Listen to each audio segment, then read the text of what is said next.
Hi, it's Colleen from Millie Peas. This afternoon we're going to make the sweet treat bag, which is a great little gift bag for all kinds of treats. This is a really easy pattern, well written. All of the steps are very well depicted on this pattern. I'll show you. I love these kinds of images so you know exactly what to do. Step one is, after you've cut your fabric, is to sew your fabric into a tube that looks like this. Step two, take your fabric and fold it in half, wrong sides together. And that always seems counterintuitive to me, but it works just swell. Now I take this over to the iron and I press this fold so that I know my whole piece is going to stay really nice and flat. The next step is to take this over to my handy dandy Juki, or whatever handy dandy machine you happen to have.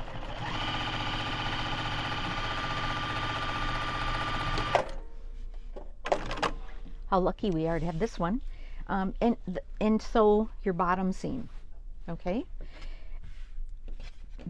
After you do your bottom seam, you are going to create your boxed bottom by stitching a stitching line from here to here based on the measurement in the fabric in the pattern.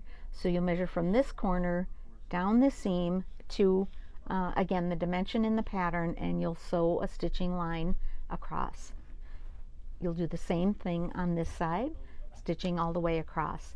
Now pay attention to your seam allowances and how they lay here. You don't want one turned this way and one turned the other way, because when your bag is standing, it will be lumpy and your end won't stand quite so nicely. So now that the box bottom is finished, and you'll notice that my doggies are wrong side up because we want them to be right side up on the outside of the fabric. So if your fabric is directional, just do a little bit of planning to be sure that you get the fabric on the outside of your bag right side up. After your box bottoms are finished and your bag is right side out, you'll stitch a channel for your ribbon. In this, we use a really cute white ribbon with doggy footprints. You'll measure down, stitch one seam for your ribbon, stitch another seam for your ribbon, and then you cut a couple of stitches here with your seam ripper. And then I really like to use my bodkin, so I will grab a ribbon off over here, and the bodkin opens like this, and it has little teeth in it, so I can put my ribbon in here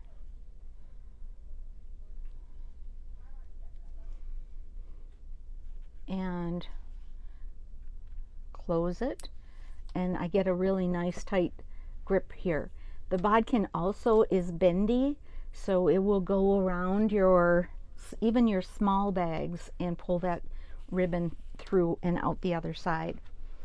When the ribbon comes out the other side, I'm almost done.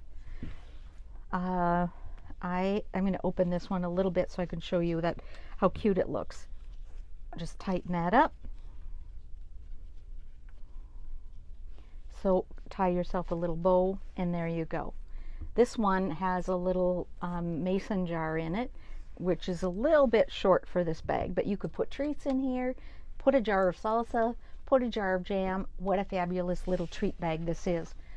This is the Sweet Treat Bag by Karen Montgomery, and they are all super cute. Have fun with these.